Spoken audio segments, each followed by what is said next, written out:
खबरों के बुलेटिन के स्पॉन्सर ने रियल्टर गुरजतिंदर सिंह रंधावा।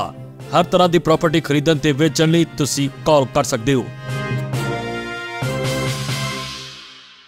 सत श्री अकाल जी, तुसी देख रहे हो पंजाब मेल USA TV ते मैं सुरभि। खबरों के इस बुलेटिन च बहुत बहुत स्वागत। पेश आन देश विदेश नाल जुड़ियां होईयां कुछ खास ते चोणवीआं खबरां। ट्रंप प्रशासन के दोष, कानूनी जिम्मेवारियां दे आले दुआले अंत चलन करन दी कोशिश। प्रवासियों ने डिपोर्ट करो, ब्रिटेन च सड़कों ते उतरे 1 लाख तो वध लोग। लंडन च वड्डी वारदात, एक भारती ने टीवी रिमोट दे लई अपनी मां दा कीता कतल। ट्रंप दे इमीग्रेशन धर्म युद्ध कारण मजदूरां दी घाट ने उसारी खेतर विच दरारां नूं होर वधा दिता। हवाई अड्डे तो टेक ऑफ नहीं कर सकिया इंडिगो दा प्लेन, मशहूर आगुआं सन 151 यात्री सी सवार। चोण कमीशन कोल है वोटर सूचियां नूं तैयार करन दे सोध करन दा संविधानक ते कानूनी अधिकार। हुण इन्हां खबरां दा विस्तार। इस दे नाल ही देश ते विदेश नाल जुड़ियां होईयां तमाम खबरां।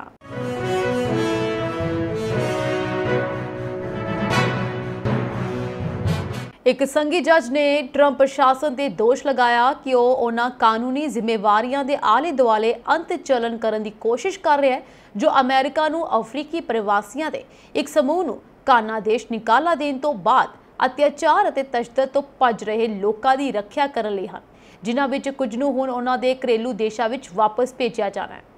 ਅਮਰੀਕੀ ਜ਼ਿਲ੍ਹਾ ਅਦਾਲਤ ਦੇ ਜੱਜ ਨੇ ਅਮਰੀਕੀ ਸਰਕਾਰ ਨੂੰ ਰਾਤ 9 ਵਜੇ ਤੱਕ ਇਹ ਦੱਸਣ ਦਾ ਹੁਕਮ ਦਿੱਤਾ ਕਿ ਉਹ ਡਿਪੋਰਟੀਆਂ ਨੂੰ ਉਹਨਾਂ ਦੇ ਮੂਲ ਦੇਸ਼ਾਂ ਜਾਂ ਹੋਰ ਦੇਸ਼ਾਂ ਵਿੱਚ ਭੇਜਣ ਤੋਂ ਰੋਕਣ ਲਈ ਕੀ ਕਦਮ ਚੁੱਕ ਰਹੀ ਹੈ, ਜਿੱਥੇ ਉਹਨਾਂ ਨੂੰ ਅਤਿਆਚਾਰ ਜਾਂ ਤਸ਼ੱਦਦ ਦਾ ਡਰ ਹੈ।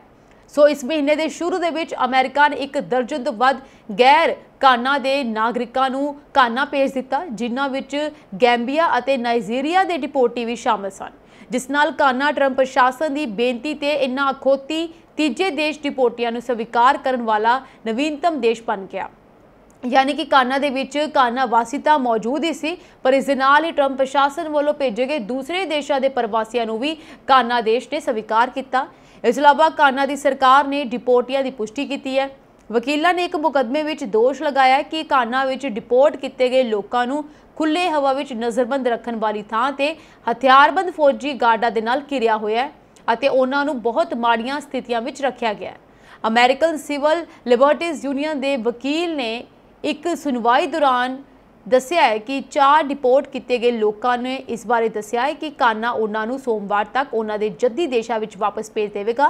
हालांकि उन्होंने कोल अमरीकी इमीग्रेशन जजा के आदेश हैं जो उन्होंने जद्दी देशों में देश निकालने ते रोक लगाते हैं, क्योंकि उन्होंने उत्थे सताया या तसीहे दिते जा सकते हैं। यानी कि वो लोग जिहड़े कि अपने मुल्क भी नहीं जा सकते हुण दूसरे मुल्कों के वसे हुए हैं। मुकदमे के अनुसार गैंबिया तो एक आदमी, जिस बारे वकील कहते हैं कि वह लिंगी है, पहला ही गैंबिया वापस भेज दिता गया।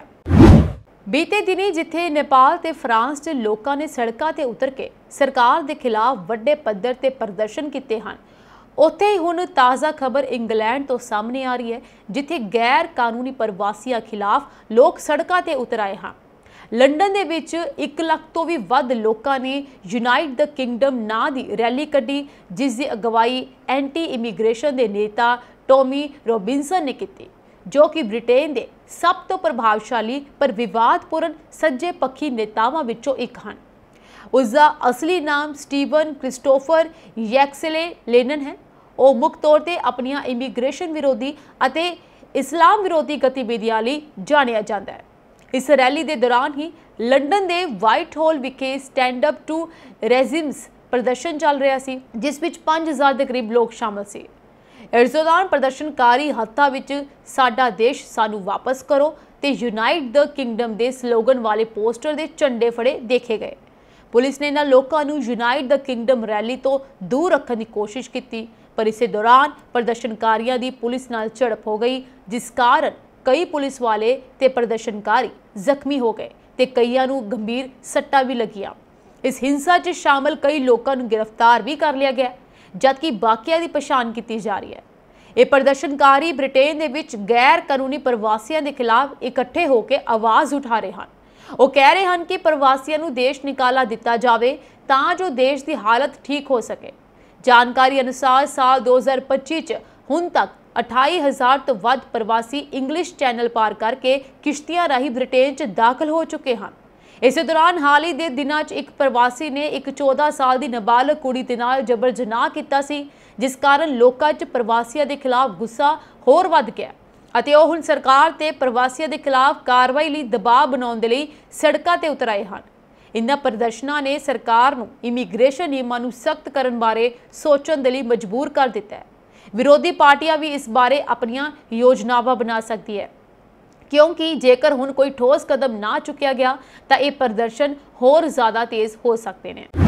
इंग्लैंड के बर्मिंघम विच अपने घर विच अपनी मां का कतल करने वाले 39 साल के भारतीय मूल के व्यक्ति नूं उम्र कैद की सज़ा सुनाई गई है। अदालत के फैसले विच कहा गया कि दोषी नूं पहलां घट्टो घट्ट 15 साल जेल विच बिताउणे पैणगे अते उस तो बाद ही उसनूं पैरोल ते विचार किया जाएगा। दोषी सुरजीत सिंह ने अपनी 76 साल की मां महेंद्र कौर के कतल का इकबाल भी किया सी। कौर की मौत पिछले साल सितंबर विच कई बार सट्टा लगन कारण हुई सी। तुहानूं दस दईए सुरजीत नूं शुक्रवार नूं बर्मिंघम क्राउन कोर्ट विच सज़ा सुनाई गई सी, जदों उह सामने आया कि शराबी सुरजीत ने टैलीविजन रिमोट नूं लैके होए झगड़े के कारण अपनी मां ते जानलेवा हमला कर दिता। एक रिमोट पिछे अपनी मां ते जानलेवा हमला करन पिछे हुण उसनूं सज़ा सुनाई गई है। वेस्ट मिडलैंड्स पुलिस के जांच इंस्पैक्टर निक ने कहा है कि इस बेतुके कतल ने एक परिवार नूं तोड़ दिता है अते साडियां संवेदनावां प्रभावित सारे लोकां नाल हन। सुरजीत ने कहा है कि जदों उसकी मां ने उसनूं शराबी होने लई झिड़किया तां ओह अपना संतुलन गवा बैठा। वह बर्मिंघम के सोहो खेतर विच स्थित घर विच अपनी विधवा मां की देखभाल करता सी।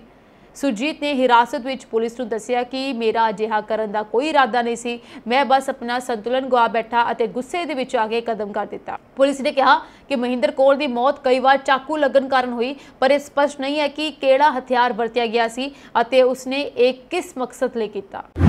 संयुक्त राज्य अमेरिका विच किरत बाजार लई गर्मियां दा मौसम ठंडा रहा। 1 अगस्त विच ना सिर्फ 22,000 नवीं नौकरियां जुड़ियां, यानी कि अगस्त दे विच ना कोई नवीं नौकरियां जुड़ियां, सगों दिसंबर 2020 तो बाद पहली बार जून विच नौकरियां खत्म हो गईयां। रोजगार की सर्दियों की शुरुआत कुछ समय लिए अर्थव्यवस्था के कुछ खेत्रों जिवें कि निर्माण अते खनन अते तेल खेत्रों विच एक हकीकत रही है। यह उसारी विच भी होया, जिथे पिछले 3 महीनों विच नौकरियां के नुकसान की पुष्टि की गई है। यह अर्थव्यवस्था का एक अजिहा खेतर है जिथे लगभग 34% कामे विदेशी मूल के हैं अते इमीग्रेशन विरोधी नीतियां का हमला एक डूंगी पाड़ा खोल रहा है, जो ना सिर्फ उन्होंने प्रभावित करता है सगों अमेरिका विच जन्मे कामियां कारोबारां ते चल रहे प्रोजेक्टां नूं भी प्रभावित करता है। एसोसिएटेड कंट्रैक्टर्स ऑफ अमेरिका ते national centre for construction education and research अते इस द्वारा अगस्त के अखीर विच कीते गए एक सर्वेखण विच कई उसारी उद्योग फर्मां ने इस स्थिति की पुष्टि की।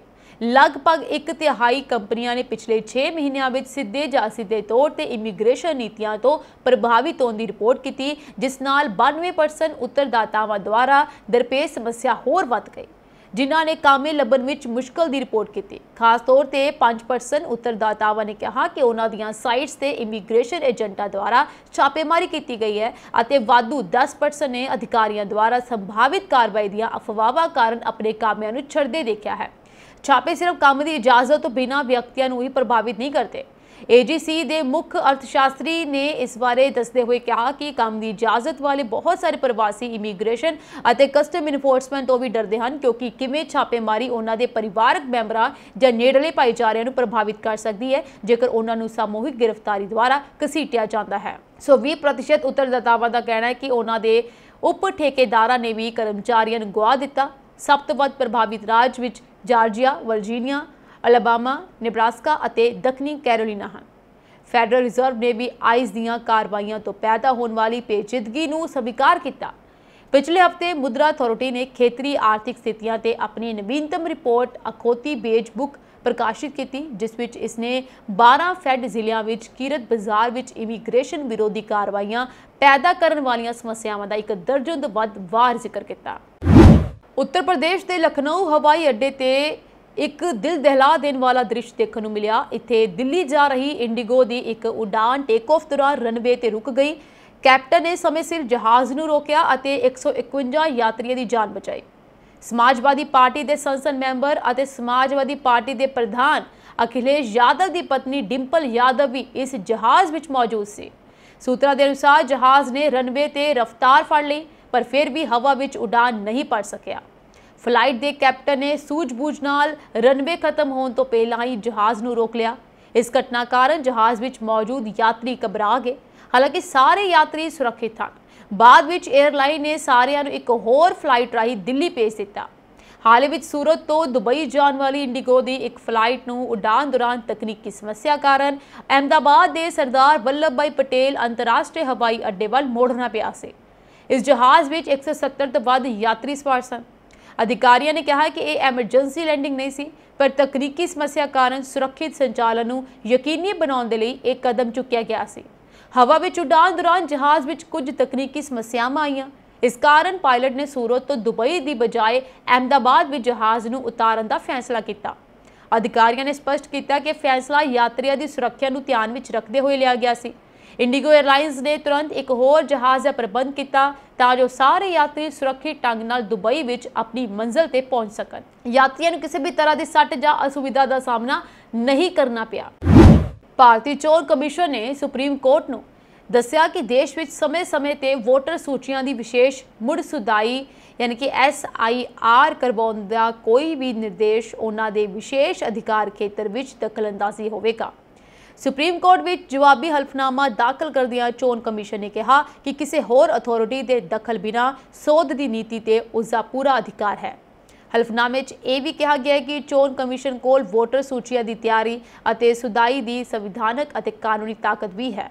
ਹਲਫਨਾਮਾ ਵਕੀਲ ਅਸ਼ਵਨੀ ਕੁਮਾਰ ਉਪਾਧਿਆ ਵੱਲੋਂ ਦਾਇਰ ਪਟੀਸ਼ਨ ਤੇ ਦਾਖਲ ਕੀਤਾ ਗਿਆ, ਜਿਸ ਵਿੱਚ ਉਸਨੇ ਅਦਾਲਤ ਤੋਂ ਚੋਣ ਕਮਿਸ਼ਨ ਨੂੰ ਪੂਰੇ ਮੁਲਕ ਵਿੱਚ ਖਾਸ ਤੌਰ ਤੇ ਚੋਣਾਂ ਤੋਂ ਪਹਿਲਾਂ ਵੋਟਰ ਸੂਚੀਆਂ ਦੀ ਵਿਸ਼ੇਸ਼ ਮੁੜ ਸੁਧਾਈ ਕਰਵਾਉਣ ਲਈ ਨਿਰਦੇਸ਼ਨ ਦੇਣ ਦੀ ਮੰਗ ਕੀਤੀ। ਉਸਨੇ ਕਿਹਾ ਸੀ ਕਿ ਇਸ ਨਾਲ ਇਹ ਯਕੀਨੀ ਬਣਾਇਆ ਜਾਵੇਗਾ ਕਿ ਸਿਰਫ ਭਾਰਤੀ ਨਾਗਰਿਕ ਹੀ ਦੇਸ਼ ਦੀ ਰਾਜਧਾਨੀ ਅਤੇ ਨੀਤੀ ਬਾਰੇ ਫੈਸਲਾ ਕਰਨ। ਜਵਾਬੀ ਹਲਫਨਾਮੇ 'ਚ ਚੋਣ ਕਮਿਸ਼ਨ ਨੇ ਕਿਹਾ ਹੈ ਕਿ ਸੰਵਿਧਾਨ ਦੀ ਧਾਰਾ 324 ਤਹਿਤ ਸੰਸਦੀ ਅਤੇ ਵਿਧਾਨ ਸਭਾ ਚੋਣਾਂ ਕਰਵਾਉਣ ਸੰਬੰਧੀ ਸਾਰਾ ਕੰਮ ਚੋਣ ਕਮਿਸ਼ਨ ਦੇ ਅਧਿਕਾਰ ਖੇਤਰ ਹੇਠ ਹੈ। ਚੋਣ ਕਮਿਸ਼ਨ ਨੇ ਕਿਹਾ ਹੈ ਕਿ ਉਹ ਵੋਟਰ ਸੂਚੀਆਂ ਵਿੱਚ ਪਾਰਦਰਸ਼ਤਾ, ਪਵਿੱਤਰਤਾ ਅਤੇ ਅਖੰਡਤਾ ਬਾਰੇ ਪੂਰੀ ਤਰ੍ਹਾਂ ਸੁਚੇਤ ਹੈ। ਇਸ ਕਰਕੇ ਕਮਿਸ਼ਨ ਨੇ ਇਸ ਸਾਲ 24 ਜੂਨ ਨੂੰ ਕਈ ਸੂਬਿਆਂ ਵਿੱਚ ਵੋਟਰ ਸੂਚੀਆਂ ਦੀ ਵਿਸ਼ੇਸ਼ ਮੁੜ ਸੁਧਾਈ ਕਰਨ ਦਾ ਫੈਸਲਾ ਲਿਆ ਸੀ। ਇਸ ਦੇ ਤਹਿਤ ਚੋਣ ਕਮਿਸ਼ਨ ਨੇ 5 ਜੁਲਾਈ ਨੂੰ ਬਿਹਾਰ ਨੂੰ ਛੱਡ ਕੇ ਸਾਰੇ ਸੂਬਿਆਂ ਅਤੇ ਕੇਂਦਰ ਸ਼ਾਸਿਤ ਪ੍ਰਦੇਸ਼ਾਂ ਦੇ ਮੁੱਖ ਚੋਣ ਅਧਿਕਾਰੀਆਂ ਨੂੰ ਪੱਤਰ ਲਿਖ ਕੇ ਵੋਟਰ ਸੂਚੀਆਂ ਦੀ ਵਿਸ਼ੇਸ਼ ਮੁੜ ਸੁਧਾਈ ਲਈ ਗਤੀਵਿਧੀਆਂ ਸ਼ੁਰੂ ਕਰਨ ਲਈ ਕਿਹਾ ਸੀ। ਸੁਪਰੀਮ ਕੋਰਟ ਨੇ 8 ਸਤੰਬਰ ਨੂੰ ਨਿਰਦੇਸ਼ ਦਿੱਤਾ ਸੀ ਕਿ ਬਿਹਾਰ ਵਿੱਚ ਵੋਟਰ ਸੂਚੀਆਂ ਦੀ ਵਿਸ਼ੇਸ਼ ਸੁਧਾਈ ਦੌਰਾਨ ਵੋਟਰਾਂ ਦੇ ਪਛਾਣ ਦੇ ਸਬੂਤ ਵਜੋਂ ਆਧਾਰ ਕਾਰਡ ਨੂੰ ਲਾਜ਼ਮੀ ਤੌਰ ਤੇ ਸ਼ਾਮਲ ਕੀਤਾ ਜਾਣਾ ਚਾਹੀਦਾ ਹੈ ਅਤੇ ਅਦਾਲਤ ਨੇ ਚੋਣ ਕਮਿਸ਼ਨ ਨੂੰ 9 ਸਤੰਬਰ ਤੱਕ ਇਸ ਨਿਰਦੇਸ਼ ਨੂੰ ਲਾਗੂ ਕਰਨ ਲਈ ਕਿਹਾ ਸੀ। ਅਦਾਲਤ ਨੇ ਆਮ ਆਦਮੀ ਪਾਰਟੀ ਦੇ ਜਲੰਧਰ ਕੇਂਦਰੀ ਤੋਂ ਵਿਧਾਇਕ ਰਮਨ ਅਰੋੜਾ, ਜੋ ਕਿ ਜਬਰਨ ਵਸੂਲੀ ਦੇ ਇੱਕ ਮਾਮਲੇ ਵਿੱਚ ਸ਼ਾਮਲ ਹੈ, ਉਹਨਾਂ ਨੂੰ 14 ਦਿਨਾਂ ਦੀ ਨਿਆਇਕ ਹਿਰਾਸਤ ਵਿੱਚ ਭੇਜ ਦਿੱਤਾ ਹੈ। ਉਧਰ ਹੀ ਪੁਲਿਸ ਰਿਮਾਂਡ ਖਤਮ ਹੋਣ ਤੋਂ ਬਾਅਦ ਸ਼ਨੀਵਾਰ ਨੂੰ ਉਸ ਨੂੰ ਅਦਾਲਤ ਵਿੱਚ ਪੇਸ਼ ਕੀਤਾ ਗਿਆ, ਜਿੱਥੇ ਪੁਲਿਸ ਨੇ ਹੋਰ ਰਿਮਾਂਡ ਦੀ ਮੰਗ ਨਹੀਂ ਕੀਤੀ। ਅਦਾਲਤ ਵਿੱਚ ਸੁਣਵਾਈ ਦੌਰਾਨ ਪੁਲਿਸ ਨੇ ਦਲੀਲ ਦਿੱਤੀ ਕਿ ਰਿਮਾਂਡ ਦੀ ਮਿਆਦ ਦੌਰਾਨ ਮਾਮਲੇ ਨਾਲ ਸੰਬੰਧਿਤ ਜ਼ਰੂਰੀ ਸਬੂਤ ਇਕੱਠੇ ਕੀਤੇ ਗਏ ਹਨ ਅਤੇ ਹੁਣ ਜੇਲ੍ਹ ਵਿੱਚ ਰਹਿੰਦਿਆਂ ਵੀ ਹੋਰ ਜਾਂਚ ਕੀਤੀ ਜਾ ਸਕਦੀ ਹੈ। ਇਸ ਤੋਂ ਬਾਅਦ ਅਦਾਲਤ ਨੇ ਸਾਰੀਆਂ ਧਿਰਾਂ ਨੂੰ ਸੁਣਨ ਤੋਂ ਬਾਅਦ ਰਮਨ ਅਰੋੜਾ ਨੂੰ 14 ਦਿਨਾਂ ਦੀ ਨਿਆਇਕ ਹਿਰਾਸਤ ਵਿੱਚ ਭੇਜਣ ਦਾ ਹੁਕਮ ਦਿੱਤਾ। ਤੁਹਾਨੂੰ ਦੱਸ ਦਈਏ ਕਿ ਰਮਨ ਅਰੋੜਾ ਪਿਛਲੇ 9 ਦਿਨਾਂ ਤੋਂ ਪੁਲਿਸ ਰਿਮਾਂਡ ਤੇ ਸੀ। ਉਸ ਨੂੰ ਪਹਿਲਾਂ 6 ਦਿਨ ਅਤੇ ਫਿਰ 3 ਦਿਨ ਦੇ ਰਿਮਾਂਡ ਤੇ ਭੇਜਿਆ ਗਿਆ ਸੀ। ਵਿਧਾਇਕ ਰਮਨ ਅਰੋੜਾ ਤੇ ਆਪਣੇ ਸਾਥੀਆਂ ਰਾਹੀਂ ਦਬਾਅ ਪਾ ਕੇ ਕਾਰੋਬਾਰੀਆਂ ਅਤੇ ਠੇਕੇਦਾਰਾਂ ਤੋਂ ਵੱਡੀ ਮਾਤਰਾ ਵਿੱਚ ਪੈਸੇ ਵਸੂਲਣ ਦਾ ਦੋਸ਼ ਹੈ। ਪੀੜਤਾ ਦੀ ਸ਼ਿਕਾਇਤ ਤੋਂ ਬਾਅਦ ਪੁਲਿਸ ਨੇ ਜਾਂਚ ਸ਼ੁਰੂ ਕੀਤੀ ਅਤੇ ਪੁਖਤਾ ਸਬੂਤ ਮਿਲਣ ਤੋਂ ਬਾਅਦ ਉਸ ਨੂੰ ਗ੍ਰਿਫਤਾਰ ਕਰ ਲਿਆ। ਪੁਲਿਸ ਦਾ ਦਾਅਵਾ ਹੈ ਕਿ ਅਰੋੜਾ ਵਿਰੁੱਧ ਮਜ਼ਬੂਤ ਗਵਾਹ ਅਤੇ ਦਸਤਾਵੇਜ਼ੀ ਸਬੂਤ ਹਨ, ਜਿਨ੍ਹਾਂ ਦੇ ਆਧਾਰ ਤੇ ਅੱਗੇ ਦੀ ਕਾਰਵਾਈ ਕੀਤੀ ਜਾਵੇਗੀ। ਜਲੰਧਰ ਦੇ ਮਾਡਲ ਟਾਊਨ ਸਥਿਤ ਮਾਤਾ ਰਾਣੀ ਚੌਂਕ ਵਿੱਚ 3 ਕਾਰਾਂ ਦੇ ਆਪਸ ਵਿੱਚ ਟਕਰਾਉਣ ਦੇ ਨਾਲ ਸਾਬਕਾ MP ਅਤੇ 2 ਵਾਰ ਸੂਬਾ ਕੈਬਨਿਟ ਮੰਤਰੀ ਮਹਿੰਦਰ ਸਿੰਘ KP ਦੇ ਬੇਟੇ ਦੀ ਮੌਤ ਹੋ ਗਈ, ਜਦਕਿ ਇੱਕ ਟੈਕਸੀ ਚਾਲਕ ਜ਼ਖਮੀ ਹੋ ਗਿਆ ਅਤੇ ਇੱਕ ਕਾਰ ਚਾਲਕ ਗੱਡੀ ਸਮੇਤ ਫਰਾਰ ਹੋ ਗਿਆ। ਜਾਣਕਾਰੀ ਅਨੁਸਾਰ ਜਲੰਧਰ ਦੇ ਮਾਤਾ ਰਾਣੀ ਚੌਂਕ ਵਿੱਚ 3 ਕਾਰਾਂ ਦੀ ਆਪਸ ਵਿੱਚ ਭਿਆਨਕ ਟੱਕਰ ਹੋ ਗਈ, ਜਿਸ ਕਾਰਨ ਆਲੇ ਦੁਆਲੇ ਦੇ ਲੋਕਾਂ ਵਿੱਚ ਦਹਿਸ਼ਤ ਦਾ ਮਾਹੌਲ ਬਣ ਗਿਆ। ਲੋਕਾਂ ਨੇ ਤੁਰੰਤ ਜ਼ਖਮੀਆਂ ਨੂੰ ਬਾਹਰ ਕੱਢਿਆ ਅਤੇ ਇਲਾਜ ਲਈ ਨੇੜਲੇ ਹਸਪਤਾਲਾਂ ਵਿੱਚ ਲੈ ਕੇ ਗਏ। इस दौरान साबका मंत्री महेंद्र सिंह केपी के बेटे ऋषि केपी अपने घरों रात लगभग 10:30 बजे निकले ਅਤੇ ਜਦੋਂ ਉਹ ਮਾਤਾ ਰਾਣੀ ਚੌਂਕ ਵਿੱਚ ਪੁੱਜੇ ਤਾਂ ਉਹਨਾਂ ਦੀ ਫੋਰਚੂਨਰ ਦੀ ਹੋਰ 2 ਕਾਰਾਂ ਨਾਲ ਟੱਕਰ ਹੋ ਗਈ। ਇਸ ਤੋਂ ਬਾਅਦ ਲੋਕਾਂ ਨੇ ਉਹਨਾਂ ਨੂੰ ਗੱਡੀ ਵਿੱਚੋਂ ਬਾਹਰ ਕੱਢਿਆ ਅਤੇ ਇਲਾਜ ਲਈ ਪ੍ਰਾਈਵੇਟ ਹਸਪਤਾਲ ਵਿੱਚ ਲੈ ਗਏ, ਜਿੱਥੇ ਇਲਾਜ ਦੌਰਾਨ ਉਹਨਾਂ ਦੀ ਮੌਤ ਹੋ ਗਈ। ਹਾਦਸੇ ਤੋਂ ਬਾਅਦ ਥਾਣਾ ਨੰਬਰ 6 ਦੀ ਪੁਲਿਸ ਮੌਕੇ ਤੇ ਪਹੁੰਚੀ ਅਤੇ ਗੱਡੀਆਂ ਨੂੰ ਕਬਜ਼ੇ ਵਿੱਚ ਲੈ ਕੇ ਜਾਂਚ ਸ਼ੁਰੂ ਕਰ ਦਿੱਤੀ। ਦੂਜੇ ਪਾਸੇ ਮ੍ਰਿਤਕ ਰਿਸ਼ੀ ਦੀ ਲਾਸ਼ ਨੂੰ ਪਰਿਵਾਰਕ ਮੈਂਬਰ ਘਰ ਲੈ ਗਏ ਅਤੇ ਸਵੇਰੇ ਪੋਸਟਮਾਰਟਮ ਕਰਵਾਇਆ ਗਿਆ। ਜਾਂਚ ਅਧਿਕਾਰੀਆਂ ਨੇ ਦੱਸਿਆ ਕਿ ਉਹਨਾਂ ਨੂੰ ਹਾਦਸੇ ਬਾਰੇ ਲਗਭਗ 1 ਵਜੇ ਸੂਚਨਾ ਮਿਲੀ। ਉਹਨਾਂ ਦੀ ਟੀਮ ਹਾਦਸੇ ਵਾਲੀ ਥਾਂ ਤੇ ਆਲੇ ਦੁਆਲੇ ਲੱਗੇ ਸੀਸੀਟੀਵੀ ਕੈਮਰਿਆਂ ਨੂੰ ਸਕੈਨ ਕਰ ਰਹੀ ਹੈ ਅਤੇ ਜਲਦੀ ਹੀ ਦੋਸ਼ੀ ਦੀ ਪਛਾਣ ਕਰ ਲਈ ਜਾਵੇਗੀ। ਹਾਦਸੇ ਤੋਂ ਬਾਅਦ ਇਲਾਕੇ ਦੇ ਲੋਕ ਆਪਣਾ ਦੁੱਖ ਪ੍ਰਗਟ ਕਰਨ ਲਈ ਮਹਿੰਦਰ ਸਿੰਘ ਕੇਪੀ ਦੇ ਘਰ ਇਕੱਠੇ ਹੋਣੇ ਸ਼ੁਰੂ ਹੋ ਗਏ। ਤੁਹਾਨੂੰ ਇਹ ਵੀ ਦੱਸ ਦਈਏ ਕਿ ਮਹਿੰਦਰ ਸਿੰਘ ਕੇਪੀ 2009 ਦੇ ਵਿੱਚ ਜਲੰਧਰ ਤੋਂ ਸੰਸਦ ਮੈਂਬਰ ਬਣੇ ਸਨ। 2014 ਦੇ ਵਿੱਚ ਉਹ ਹੁਸ਼ਿਆਰਪੁਰ ਤੋਂ ਵਿਜੇ ਸਾਂਪਲਾ ਤੋਂ ਹਾਰ ਗਏ ਸਨ। ਉਹ ਸੂਬੇ ਵਿੱਚ 3 ਵਾਰ ਵਿਧਾਇਕ ਅਤੇ 2 ਵਾਰ ਮੰਤਰੀ ਰਹਿ ਚੁੱਕੇ ਹਨ। ਉਹ ਪੰਜਾਬ ਪ੍ਰਦੇਸ਼ ਕਾਂਗਰਸ ਕਮੇਟੀ ਦੇ ਪ੍ਰਧਾਨ ਵੀ ਰਹਿ ਚੁੱਕੇ ਹਨ। ਇੱਕ ਪੁਰਾਣਾ ਚਿਹਰਾ ਹੋਣ ਕਰਕੇ ਕੇਪੀ ਦੀ ਰਾਜਨੀਤੀ ਵਿੱਚ ਚੰਗੀ ਪਕੜ ਹੈ, ਪਰ ਅੱਜ ਉਹਨਾਂ ਦੇ ਉੱਪਰ ਇੱਕ ਦੁੱਖਾਂ ਦਾ ਪਹਾੜ ਟੁੱਟ ਗਿਆ ਕਿਉਂਕਿ ਉਹਨਾਂ ਦੇ ਇਕਲੌਤੇ ਪੁੱਤਰ ਦੀ ਮੌਤ ਹੋ ਚੁੱਕੀ ਹੈ ਅਤੇ ਪਰਿਵਾਰ ਦੇ ਹਾਲਤ ਜਿਹੜੀ ਹੈ ਉਹ ਰੋ ਕੇ ਬਹੁਤ ਜ਼ਿਆਦਾ ਉਹਨਾਂ ਦੇ ਹਾਲਾਤ ਬੁਰੇ ਹੋ ਚੁੱਕੇ ਨੇ। ਪੰਜਾਬ ਸਰਕਾਰ ਵੱਲੋਂ ਦਰਿਆਵਾਂ ਦਾ ਪਾਣੀ ਉਤਰਨ ਮਗਰੋਂ ਜਨ ਜੀਵਨ ਨੂੰ ਲੀਹ ਤੇ ਲਿਆਉਣ ਦੇ ਲਈ ਹੜ੍ਹਾਂ ਕਰਕੇ ਆਈ ਮਿੱਟੀ ਤੇ ਗਾਰ ਨੂੰ ਹਟਾਉਣ ਦੇ ਲਈ ਜੰਗੀ ਪੱਧਰ ਤੇ ਸਫਾਈ ਮੁਹਿੰਮ ਚਲਾਉਣ ਦਾ ਫੈਸਲਾ ਕੀਤਾ ਹੈ। ਸੂਬਾ ਸਰਕਾਰ ਨੇ ਹੜ੍ਹ ਪ੍ਰਭਾਵਿਤ ਲਗਭਗ 2300 ਪਿੰਡਾਂ ਦੇ ਹੋਰ ਇਲਾਕਿਆਂ ਦੀ ਸਫਾਈ ਲਈ 100 ਕਰੋੜ ਰੁਪਏ ਦੀ ਖਰਚਣ ਦਾ ਫੈਸਲਾ ਕੀਤਾ। ਇਸ ਗੱਲ ਦਾ ਪ੍ਰਗਟਾਵਾ ਮੁੱਖ ਮੰਤਰੀ ਭਗਵੰਤ ਮਾਨ ਨੇ ਚੰਡੀਗੜ੍ਹ ਵਿੱਚ ਪੱਤਰਕਾਰਾਂ ਦੇ ਨਾਲ ਗੱਲਬਾਤ ਕਰਦਿਆਂ ਕੀਤਾ। ਉਹਨਾਂ ਨੇ ਕਿਹਾ ਬਹੁਤ ਸਾਰੇ ਇਲਾਕਿਆਂ ਵਿੱਚ ਹੜ੍ਹਾਂ ਦਾ ਪਾਣੀ ਹੁਣ ਘਟ ਰਿਹਾ, ਪਰ ਪਿੰਡਾਂ ਤੇ ਕਸਬਿਆਂ ਵਿੱਚ ਗਾਰ ਤੇ ਗੰਦਗੀ ਕਾਫੀ ਫੈਲੀ ਹੋਈ ਹੈ। ਇਸ ਲਈ ਸੂਬਾ ਸਰਕਾਰ ਵੱਲੋਂ 2300 ਪ੍ਰਭਾਵਿਤ ਪਿੰਡਾਂ ਅਤੇ ਵਾਰਡਾਂ ਵਿੱਚ ਸਫਾਈ ਮੁਹਿੰਮ ਚਲਾਈ ਜਾਵੇਗੀ। ਉਹਨਾਂ ਨੇ ਕਿਹਾ ਹੈ ਕਿ ਹਰੇਕ ਪਿੰਡ ਤੇ ਵਾਰਡ ਨੂੰ ਸਫਾਈ ਲਈ ਮੁੱਢਲੇ ਤੌਰ ਤੇ 1-1 ਲੱਖ ਰੁਪਏ ਦਿੱਤੇ ਜਾਣਗੇ, ਜਦਕਿ ਲੋੜ ਪੈਣ ਤੇ ਹੋਰ ਪੈਸੇ ਵੀ ਦਿੱਤੇ ਜਾਣਗੇ। ਇਸ ਤੋਂ ਇਲਾਵਾ ਹੜ੍ਹ ਪ੍ਰਭਾਵਿਤ ਪਿੰਡਾਂ ਤੇ ਵਾਰਡਾਂ ਦੀ ਸਫਾਈ ਲਈ ਸੂਬਾ ਸਰਕਾਰ ਵੱਲੋਂ ਹੀ JCB ਮਸ਼ੀਨਾਂ, ਟਰੈਕਟਰ ਟਰਾਲੀਆਂ ਅਤੇ ਲੇਬਰ ਮੁਹੱਈਆ ਕਰਵਾਈਆਂ ਜਾਣਗੀਆਂ। ਮੁੱਖ ਮੰਤਰੀ ਨੇ ਕਿਹਾ ਕਿ ਸੂਬਾ ਸਰਕਾਰ ਵੱਲੋਂ ਹੜ੍ਹ ਪ੍ਰਭਾਵਿਤ ਪਿੰਡਾਂ ਨੂੰ 24-25 ਸਤੰਬਰ ਤੱਕ ਸਾਫ਼ ਸੁਥਰਾ ਬਣਾਉਣ ਦਾ ਟੀਚਾ ਮਿੱਥਿਆ ਗਿਆ।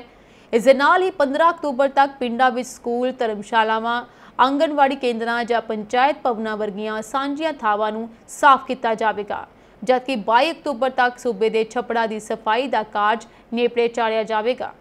ਭਗਵੰਤ ਮਾਨ ਨੇ ਹੜ੍ਹ ਪ੍ਰਭਾਵਿਤ ਇਲਾਕਿਆਂ ਦੀ ਸਫਾਈ ਲਈ ਸਮਾਜ ਸੇਵੀ ਜਥੇਬੰਦੀਆਂ ਨੂੰ ਅੱਗੇ ਆਉਣ ਦਾ ਸੱਦਾ ਦਿੱਤਾ ਹੈ। ਮੁੱਖ ਮੰਤਰੀ ਨੇ ਕਿਹਾ ਕਿ ਹੜ੍ਹਾਂ ਕਰਕੇ ਪਿੰਡਾਂ ਵਿੱਚ ਬਿਮਾਰੀਆਂ ਫੈਲਣ ਦਾ ਖਦਸ਼ਾ ਹੈ, ਇਸ ਲਈ ਸਾਰੇ ਪਿੰਡਾਂ ਵਿੱਚ ਮੈਡੀਕਲ ਕੈਂਪ ਲਗਾਏ ਜਾਣਗੇ, ਜਿੱਥੇ ਲੋਕਾਂ ਦੀ ਸਿਹਤ ਦੀ ਜਾਂਚ ਕੀਤੀ ਜਾਵੇਗੀ ਅਤੇ ਲੋੜੀਂਦੀਆਂ ਦਵਾਈਆਂ ਵੀ ਮੁਫਤ ਦਿੱਤੀਆਂ ਜਾਣਗੀਆਂ। ਇਸ ਦੌਰਾਨ 550 ਐਂਬੂਲੈਂਸ ਵੀ ਤੈਨਾਤ ਕੀਤੀਆਂ ਜਾਣਗੀਆਂ। ਉਹਨਾਂ ਨੇ ਕਿਹਾ ਕਿ ਹੜ੍ਹਾਂ ਕਰਕੇ ਸੂਬੇ ਦੇ 713 ਪਿੰਡਾਂ ਵਿੱਚ ਕਰੀਬ 2.5 ਲੱਖ ਦੇ ਕਰੀਬ ਪਸ਼ੂ ਪ੍ਰਭਾਵਿਤ ਹੋਏ ਹਨ, ਜਿਨ੍ਹਾਂ ਨੂੰ ਬਿਮਾਰੀਆਂ ਤੋਂ ਬਚਾਉਣ ਦੇ ਲਈ ਮੁਹਿੰਮ ਸ਼ੁਰੂ ਕੀਤੀ ਜਾ ਰਹੀ ਹੈ। ਹਰੇਕ ਪਿੰਡ ਵਿੱਚ ਵੈਟਰਨਰੀ ਡਾਕਟਰਾਂ ਦੀ ਟੀਮ ਤੈਨਾਤ ਕੀਤੀ ਗਈ ਹੈ। ਸਾਰੇ ਪਸ਼ੂਆਂ ਦੀ ਵੈਕਸੀਨੇਸ਼ਨ ਦਾ ਕੰਮ 30 ਸਤੰਬਰ ਤੱਕ ਪੂਰਾ ਕੀਤਾ ਜਾਵੇਗਾ। ਉਹਨਾਂ ਨੇ ਕਿਹਾ ਸੂਬਾ ਸਰਕਾਰ ਵੱਲੋਂ ਹੜ੍ਹ ਪ੍ਰਭਾਵਿਤ ਇਲਾਕਿਆਂ ਵਿੱਚ ਹਰ ਸਮੇਂ ਨਜ਼ਰ ਰੱਖੀ ਜਾ ਰਹੀ ਹੈ। ਇਸ ਦੌਰਾਨ ਲੋੜੀਂਦੇ ਹੋਰ ਕਦਮ ਵੀ ਚੁੱਕੇ ਜਾਣਗੇ। सशस्त्र सीमा बल यानी SSB ने नेपाल च हाल ही च होए सरकार विरोधी प्रदर्शनों दौरान जेलों विचों फरार होने के शक विच 2 नाइजीरियन और 1 ब्राजील के नागरिक नूं गिरफ्तार किया है। अधिकारियों ने दस्सिया कि भारत नेपाल कौमांतरी सरहद की राखी कर रहे फोर्स और वख-वख सूबियां च पुलिस ने हुण तक 1751 किलोमीटर लंबी वाड़ रहित मोर्चे उत्ते वख-वख थावां ते 79 तो वध लोकां नूं फड़िया है। इन्हां विच 2 नाइजीरिया नागरिक, 1 ब्राजीलियन, 1 बांग्लादेशी नागरिक और कुछ भारतीय भी शामिल हैं। अधिकारियों के मुताबिक गुआंढी देश च सरकार विरोधी प्रदर्शनों तो बाद वख-वख जेलों तो भज्जण तो बाद इन्हां लोकां नूं पिछले 3-4 दिनों तो सरहद तो फड़िया गया। अधिकारियों ने दस्सिया कि इन्हां विचों 43 लोकां नूं बिहार की कौमांतरी सरहद उत्ते, 22 उत्तर प्रदेश तो, 12 उत्तराखंड और 2 पश्चिमी बंगाल तो फड़े गए हैं। अधिकारियों ने इस बारे दस्सिया कि नाइजीरियन और ब्राजील के नागरिकों नूं बिहार तो गिरफ्तार किया गया सी, जबकि बांग्लादेशी नूं कुछ दिन पहला सूबे तो गिरफ्तार किया गया सी। ਭਾਰਤ ਨੇਪਾਲ ਸਰਹੱਦ 5 ਸੂਬਿਆਂ ਦੇ 20 ਜ਼ਿਲ੍ਹਿਆਂ ਵਿੱਚ ਫੈਲੀ ਹੋਈ ਹੈ। ਐਸਐਸਬੀ ਨੇ ਨੇਪਾਲ ਵਿੱਚ ਫਸੇ ਭਾਰਤੀਆਂ ਦੀ ਸਹਾਇਤਾ ਲਈ 3 ਐਮਰਜੈਂਸੀ ਹੈਲਪਲਾਈਨ ਨੰਬਰ ਵੀ ਜਾਰੀ ਕੀਤੇ ਹਨ। ਹੈਲਪਲਾਈਨ ਨੰਬਰ 1903 ਉੱਤਰ ਪ੍ਰਦੇਸ਼, ਬਿਹਾਰ, ਪੱਛਮੀ ਬੰਗਾਲ ਅਤੇ ਉੱਤਰਾਖੰਡ ਵਿੱਚ 2 ਹੋਰ ਲਾਈਨਸ ਜਿਹੜੀਆਂ ਨੇ ਉਪਲਬਧ ਕਰਾਏ ਗਏ ਨੇ, ਜਿਨ੍ਹਾਂ ਦੇ ਵਿੱਚ ਕੰਮ ਚੱਲ ਰਿਹਾ ਹੈ। तो नेपाल के राष्ट्रपति रामचंद्र पौडेल के दफ्तर ने ऐलान किया है कि नेपाल दीयां अगलियां संसदीय चोणां 5 मार्च नूं होणगीआं। नेपाल पुलिस ने यह कहा सी कि जनरल Z दी यानी कि जैनजी की अगवाई वाले प्रदर्शनां दे विच एक भारतीय औरत समेत घट्टो घट्ट 51 लोगों की मौत हो गई है। नासा ने जासूसी के खदशे के चलदियां चीनी नागरिकों नूं संस्था तो मुअत्तल कर दिता है। नासा ने ऐलान किया है कि हुण अमरीकी वीज़ा धारक चीनी नागरिकों नूं उस दियां सहूलतां, खोज प्रोग्रामां ते अंदरूनी नैटवर्क तक पहुँच तो वांझा कर दिता जाएगा। एक कदम पुलाड़ खेतर चीन नाल मुकाबलेबाजी विचाले अमेरिका की अगवाई दीयां वधदियां चिंतावां नूं दर्शाउंदा है। एक रिपोर्ट के अनुसार जो चीनी नागरिक किसी भी रूप च नासा के प्रोजैक्टां दे नाल जुड़े हुए सन, उन्हां नूं 5 सितंबर नूं सूचना दी गई कि वह हुण इन्हां प्रोजैक्ट्स का हिस्सा नहीं रहणगे। उन्होंने डिजिटल प्रणाली तो अचानक बाहर कर दिता गया। नासा की स्पोक्सपर्सन बेथानी स्टीवेंस ने इस नीति च बदलाव की पुष्टि की ते कहा कि एजेंसी ने साइबर सुरक्षा खतरिਆਂ ਨੂੰ सीमित करने ਲਈ एक कदम चुकिया है। उन्होंने जोर दे के कहा कि यह पाबंदी संवेदनशील कामां की सुरक्षा ਲਈ ਜ਼ਰੂਰੀ है। यह फैसला अमरीकी तकनीकी खेतर च चीनी नागरिकों की डूंगी जांच विचाले आया है। पिछले कुछ सालों चीन के नाल जुड़े कई जासूसी के मामले सामने आए हैं, जिस करके फैसला करना बहुत ज़्यादा जरूरी से। पंजाब पुलिस च इस समय हलचल मची हुई है। दस दिए कि बदनाम गैंगस्टरां वल्लों जानों मारन दीयां धमकियां दे मामले संबंधी STF दे सेवा मुक्त AIG संदीप शर्मा के बयान ते हेबोवाल थाने की पुलिस ने अनपछाते गैंगस्टरां के खिलाफ केस दर्ज किया है। ध्यान देने योग है कि इस तो पहला भी संदीप शर्मा के बयान ते हेबोवाल थाने की पुलिस ने साल 2023 विच केस दर्ज किया से। संदीप शर्मा ने पुलिस नूं दित्ती शिकायत विच दस्सिया सी कि जदों वह STF विच फिरोजपुर जोन विच AIG वजों तैनात सी तां उसने कई गैंगस्टरां नूं गैर कानूनी हथियारां अते नशीले पदार्थां समेत गिरफ्तार किया से अते ए श्रेणी की गैंगस्टर तो पुछगिछ कीती से। जेलां विच बंद गैंगस्टरां नूं नशीले पदार्थ सप्लाई करने के दोष विच जेल विच तैनात एक डिप्टी सुपरिटेंडेंट अते एक डॉक्टर खिलाफ भी FIR दर्ज की गई से। गिरफ्तार किए गए गैंगस्टर तो पुछगिछ तो बाद उसनूं लॉरेंस बिश्नोई, जग्गू भगवानपुरिया, बग्गा खान उर्फ बूटा खान, मुनीश प्रभाकर, गोरू बच्चा, सुख बकरीवाल, राजपाल उर्फ राजा वल्लों धमकियां मिलनियां शुरू हो गई सन। मामला उच्च अधिकारियों के ध्यान में आने तो बाद उन्होंने उन्होंने सुरक्षा कर्मचारी अलॉट किए ਅਤੇ ਜਾਂਚ ਤੋਂ ਬਾਅਦ हेबोवाल पुलिस स्टेशन में केस दर्ज किया गया।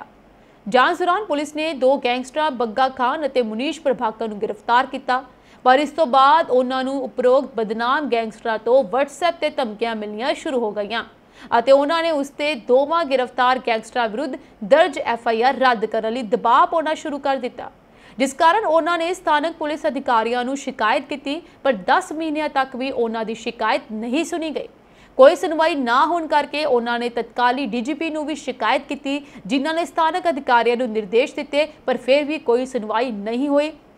इसलिए उन्होंने मानयोग अदालत में पटिशन दायर की, जिससे मानयोग अदालत ने मामले की रिपोर्ट देने के निर्देश दिए और अधिकारियों द्वारा एक विशेष जांच टीम बनाई गई। मामले की सुनवाई दौरान स्थानक अधिकारियों ने खेतर मैजिस्ट्रेट नूं एक रिपोर्ट पेश की और कहा कि इस मामले में दोष दायर किए गए हैं और दोषियों ने अपना अपराध भी कबूल कर लिया और मानयोग अदालत ने उन्होंने सज़ा भी सुनाई है। जबकि यह मामला पिछले केस नाल संबंधी सी, उन्होंने वालों दी गई नवी शिकायत का जिक्र नहीं किया गया। अंत में कई महीनों की जांच तो बाद नवी बनी विशेष जांच टीम द्वारा दोबारा मामले की रिपोर्ट तैयार की गई। पुलिस ने मानयोग अदालत के हुक्मां की पालना करते हुए सेवा मुक्त AIG संदीप शर्मा के बयानों से एक होर मामला दर्ज करके अगे की जांच शुरू कर दी है। जम्मू कश्मीर में खराब मौसम कारण वैष्णो देवी यात्रा फिर मुलतवी कर दी गई। 19 दिनों तक मुअत्तल रहने तो बाद यात्रा एतवार तो शुरू होनी सी, पर भारी बारिश कारण इसनूं अगले आदेशों तक मुलतवी कर दिया गया।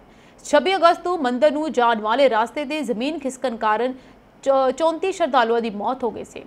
उत्तर प्रदेश में लगातार मीह पैण तो बाद गंगा और यमुना समेत नदियों के पानी का पद्धर अजे भी उच्चा है। ਬਲੀਆ ਦੇ ਚੱਕੀ ਨੌਰੰਗਾ ਪਿੰਡ ਵਿੱਚ 5 ਘਰ ਅਤੇ 5 ਦੁਕਾਨਾਂ ਨਦੀ ਵਿੱਚ ਡੁੱਬ ਗਈਆਂ।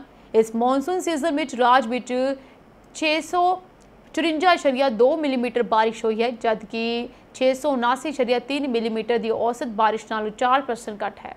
ਹਿਮਾਚਲ ਦੇ ਮੰਡੀ ਜ਼ਿਲ੍ਹੇ ਦੇ ਧਰਮਪੁਰ ਦੇ ਸਬਦੀ ਹੋਰ ਰੋਡ ਰੋ ਪਿੰਡ ਵਿੱਚ ਵੀ ਸ਼ਨੀਵਾਰ ਨੂੰ ਜ਼ਮੀਨ ਖਿਸਕ ਗਈ।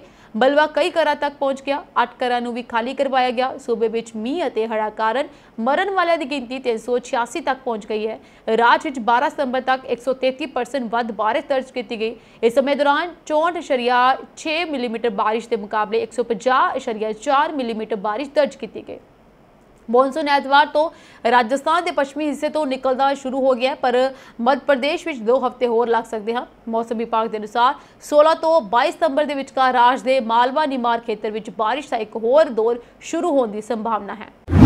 ਇਹ ਸਾਂਝੀ ਦੇਸ਼ ਵਿਦੇਸ਼ ਨਾਲ ਜੁੜੀਆਂ ਹੋਈਆਂ ਕੁਝ ਖਾਸ ਤੇ ਚੋਣਵੀਆਂ ਖਬਰਾਂ ਹੋਰ ਅਪਡੇਟਸ ਨਾਲ ਜੁੜੇ ਰਹਿਣ ਦੇ ਲਈ ਤੁਸੀਂ ਬਣੇ ਰਹੋ ਪੰਜਾਬ ਮਿਲੀ USA TV ਦੇ ਨਾਲ। ਤੁਹਾਡੇ ਸਭ ਦਾ ਬਹੁਤ ਬਹੁਤ ਧੰਨਵਾਦ।